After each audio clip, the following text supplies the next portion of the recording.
DNA TV మన రాష్ట్రం మన ఛానల్. నేను చెప్తా ఉన్నాము, అల్లు అరవింద్ జాగ్రత్త, నువ్వు ఓన్లీ వేషాలు పగటి వేషాలు వేసుకొని మరి ఒక చెత్త సినిమా తీసినావు. అదే మన పుష్ప అంటే ఏంది, మన సామాజిక అంటే సమాజాన్ని బాగుపరిచే సినిమా, అది ఒక స్మగ్లర్ సినిమా. అది ఎర్రచందనం అమ్ముకోవడానికి నువ్వు చేసిన దందలను చూపించినావు. నువ్వు మా ముఖ్యమంత్రి మాట్లాడితే ఖబర్దార్, నువ్వు ఆంధ్రోడివి, ఆంధ్రోడ్ లాగానే ఉండి ఇక్కడ బతకదానికి వచ్చినావు. నేను ఒక ఎమ్మెల్యేగా, రూలింగ్ పార్టీ ఎమ్మెల్యేగా మాట్లాడుతూ ఉన్నాను.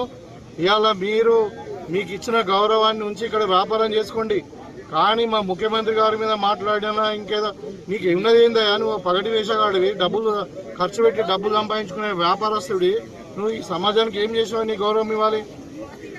ఇవాళ చనిపోయిన వ్యక్తిని పరామర్శించే మీరు వ్యాపారం చేసుకొని బతకండి, అంతే. మీ కాంట్రిబ్యూషన్ ఏముందా తెలంగాణకు? 100% మేము హెచ్చరిక జారీ చేస్తా ఉన్నాము. ఇంకా మన ఇంటి ముంగట కొంతమంది వాళ్ళు జాయింట్ యాక్షన్ కమిటీ వాళ్ళు ఏదో చేసినట్టు, కానీ ఖచ్చితంగా ఇట్లనే ఇదే పద్ధతిగా మార్చుకోకుంటే తప్పదంగా కాంగ్రెస్ కూడా తెలంగాణలో మీ సినిమాలు కూడా ఆడడం కొడుకు అని చెప్తా ఉన్నాం. ఒళ్ళు దగ్గర పెట్టుకొని మాట్లాడు. నువ్వు చేసింది ఏంటి? పర్మిషన్ లేకుండా థియేటర్కి పోయినావు.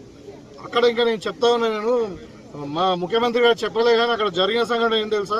అక్కడ తొక్కిసలాటలో వ్యక్తి చనిపోయింది, ఒక లేడీ.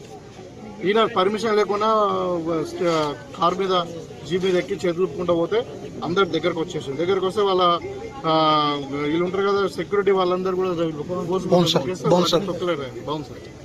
తొక్కిసలాట అయిన తర్వాత ఇక్కడ పోలీసు వాళ్ళు చెప్పి ఏసీబీ పోయి ఏమని చెప్పిందంటే, అక్కడ మహిళ చనిపోయింది, ఇంకొక బాబు తీవ్రంగా గాయపడ్డారు సార్, మరి ఇక్కడ ఉండకుండా మీరు థియేటర్కి వెళ్ళిపోండి అంటే వాడు ఏమంటాడు తెలుసా? నరబలి అయిపోయింది, సినిమా హిట్ అవుతారంట ఆ ఫాల్తుగాడు మాట్లాడేది. మనకి అసలు మానవత్వం ఉందా విధవా? ఇవాళ నేను మాట్లాడుతూ ఉన్నాను, మీరు మళ్ళీ తర్వాత ఆ డీసీబీ పోయి నువ్వు అరెస్ట్ చేస్తాం, లేకుంటే నువ్వు సపదాకా వెళ్ళిపోయి ఇక్కడ ప్రాబ్లం అవుతుంది అని అంటే అప్పుడు వెళ్ళిపోయేటప్పుడు కూడా మళ్ళీ చెదులుకుంటూ పోడు. ఏదో ఘనకార్యం చేసినట్టు ఇంకా మా ముఖ్యమంత్రి గారు మాట్లాడడం, ప్రభుత్వం మీద విమర్శించడం తగది. జాగ్రత్తగా ఒళ్ళు దగ్గర పెట్టుకొని నువ్వు వ్యాపారం చేసుకుంటే చేసుకో, లేకుంటే సపదాకా ఆంధ్ర వీక్ కూడా చెప్తున్నావు.